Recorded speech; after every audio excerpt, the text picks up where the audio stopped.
Good morning. This is Dylan Jovine with Behind the Markets. Happy Wednesday. Today is Wednesday, August 6th. And one thing I'd like to talk about today is the job market. Hiring slowed sharply, as was reported on Friday.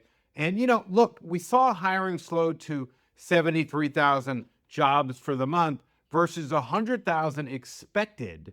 But more disturbing, I thought, about the report was that revisions took the May and June job numbers down from adding about 300,000 jobs those 2 months to adding just 33,000 jobs. Wow, that's a big revision downward. I was going through the report yesterday. What's interesting is that the Bureau of Labor Statistics shows more sectors experiencing job losses than gains.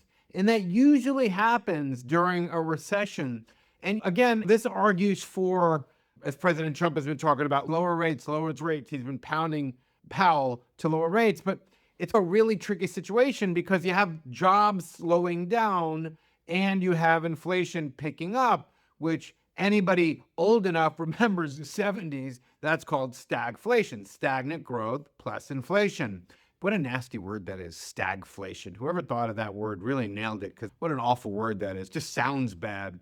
And look, we've talked about this before, that basically on the surface, the market looked really good, especially when you saw like the GDP number for last quarter, 3% growth. That sounds great. When you look at the kind of a wide snapshot of the economy, headline looks good, but underneath the surface, we've talked about it here, there have been some concerning things. One of them is really the drop in investment. Remember, what creates new jobs? What creates new jobs are usually, you can see that start with big increases in corporate investment, capital investment. Companies, let's say, are building a new plant, for example, a new car plant. So they start getting all this steel and they start getting the ground and they start buying this construction stuff and all that. That's capital investment. And we've really seen the last quarter a dramatic slowdown in capital investment,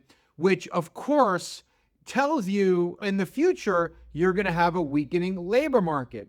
Now, the real question is, why would you have a slowdown in capital investment 3 months ago? And the answer to that is really obvious. With the tariffs and things like that, companies have been saying to themselves, do I make a left? Do I make a right? What do I do? Should I do this? It's just, let's put it this way. If you were Ford or General Motors, with the tariffs coming on, not knowing how the trade agreement with Mexico, Canada, the U.S. is going to be negotiated, would you really decide to put $1 billion, $2 billion, $3 billion down and build a new plant for new cars in America? Of course not. You're going to wait until you get clarity from the president based on these policies. Look, I happen to agree with Powell. This certainly raises the case for lowering rates now. But remember, everybody was happy.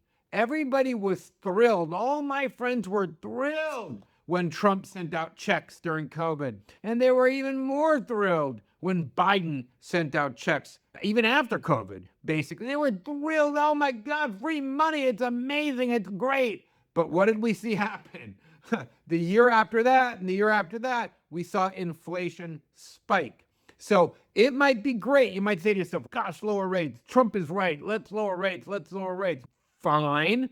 Okay. But remember, something like that can very well cause a spike in inflation. Nothing comes free in this world. I used to say to my mother, that's not fair. She used to say, the world isn't fair. The world isn't fair. I've come to agree with her. But yes, we are seeing that lack of investment when Trump announced his Liberation Day tariffs, April 2nd. We're seeing those companies that were like, whoa, they froze in place. That lack of investment is starting to show up in the job numbers. You're actually starting to see that the investments that were not made 3 months ago or 4 months ago because people were afraid, they didn't know what to do, these corporations, that's showing up in the job numbers. And from Powell's point of view, you say to yourself, gosh, there's been more certainty on tariffs since then. Maybe now we're going to start seeing investment pick up so that you'll see really a ramp up. So we're really in this kind of transitory phase And it's really easy to beat up on Powell. But look, this is what Trump does. He's a fighter.